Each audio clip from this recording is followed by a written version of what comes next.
Teman-teman, ada 3 kewajiban seorang ayah. Tahu nggak? Kewajiban seorang ayah itu ada 3. Coba kita penuhi dulu kalau kita menjadi seorang ayah. Kita mulai dari satu kisah ya teman-teman. Yaitu suatu ketika ada seorang bapak yang mengeluh kepada Amirul Mukminin, yaitu kepada Umar bin Khattab, mengenai anaknya yang durhaka. Jadi ada seorang ayah, dia mengeluh kepada Amirul Mukminin, dia mempunyai anak yang durhaka. Orang itu mengatakan, jadi si ayah itu mengatakan bahwa putranya selalu berkata kasar kepadanya dan sering kali memukulnya. Maka Umar pun memanggil anak itu dan memarahinya. Jadi dipanggil anak itu dan dimarahi Umar. Apa yang dikatakan oleh Umar bin Khattab? Celakalah engkau. Tidaklah engkau tahu bahwa durhaka kepada orang tua adalah dosa yang besar, yang mengundang murkanya Allah, bentak Umar. Lantas anak itu berkata, tunggu dulu, wahai Amirul Mukminin, tunggu dulu. Kata anak itu, jangan tergesa-gesa mengadiliku. Jika memang seorang ayah memilih hak terhadap anaknya, bukankah si anak juga punya hak terhadap ayahnya? Tanya si anak. Benar, jawab Umar. Kemudian sang anak bertanya, lantas apakah hak anak terhadap ayahnya tadi? Lanjut si anak. Nah, Umar menjawab, ada 3, jawab Umar. Pertama, hendaklah ia memilih calon ibu yang baik untuk putranya. Yang kedua, hendaklah ia menamainya dengan nama yang baik.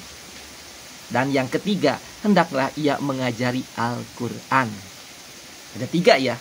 Kita ulang lagi, bahwasanya hak seorang anak yang harus dia terima ketika dia menjadi seorang anak dari seorang ayah itu 3. Pertama, hendaklah ia memilih calon ibu yang baik untuk putranya. Kemudian, hendaklah ia menamainya dengan nama yang baik. Dan yang ketiga, hendaklah ia mengajarinya Al-Quran. Nah, itu 3 hak ya. Maka si anak mengatakan, karena sudah tahu tuh ilmunya dari Umar bin Khattab, dia mengatakan, si anak itu mengatakan, ketahuilah wahai Amirul Mukminin, sesungguhnya ayahku tidak pernah melakukan satupun dari 3 hal tersebut. Jadi dari 3 tuh, tidak memilih ibu yang baik, tidak menamai dengan nama yang baik, dan tidak mengajarinya Al-Quran. Kata anak itu, ia tidak memilihkan calon ibu yang baik bagiku. Ibuku adalah seorang hamba yang jelek berkulit hitam yang dibelinya dari pasar seharga 2 dirham. Lalu malamnya ia gauli sehingga ia hamil, mengandungku. Setelah aku lahir pun ayah menamaiku. Jadi ibunya seperti itu. Yang kedua, menamaiku. Apa yang dinamaikan? Namanya jual. Jual itu adalah sejenis kumbang yang selalu bergumul pada kotoran hewan. Dinamainya nama yang jelek tuh ya. Bisa juga diartikan seorang yang berkulit hitam dan berparas jelek atau orang yang emosional. Jual itu yang emosional ya. Makanya tadi kan, kenapa anak itu menjadi bengal, durhaka? Cek dulu namanya, Namanya juga kenapa suka membantah, melawan. Nama anak itu adalah doa dari kita. Maka hati-hati membuat nama ya buat anak-anak kita. Kemudian, ia tidak pernah mengajariku menghafal Al-Quran walaupun seayat. Nah ini ya, teman-teman. Nah, dari kisah ini ada 3 hal yang mesti dilakukan seorang ayah. Pertama, cari ibu yang baik. Nah, kalau udah jadi ayah gimana? Ya udah, terima.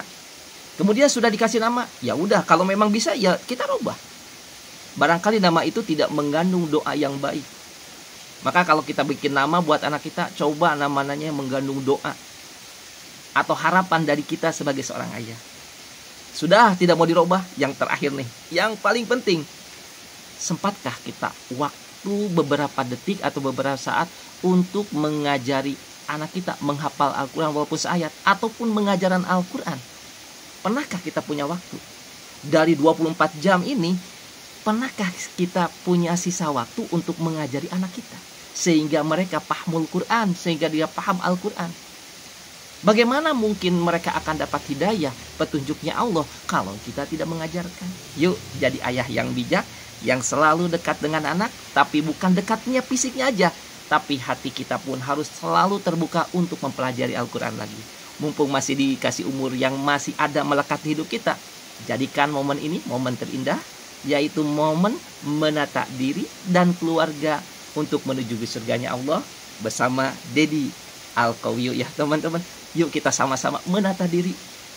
Dan kalau teman-teman ingin dapat edukasi seperti ini, jangan lupa follow, share, dan juga supaya tidak ketinggalan, sematkan dulu ya teman-teman, dan bantu komen-komennya supaya saya terus memberikan edukasi buat teman-teman dengan penuh kemanfaatan. Saya doakan dari kejauhan, semoga teman-teman selalu sehat, selalu bahagia, dan selalu berkah hidup bersama Al-Quran.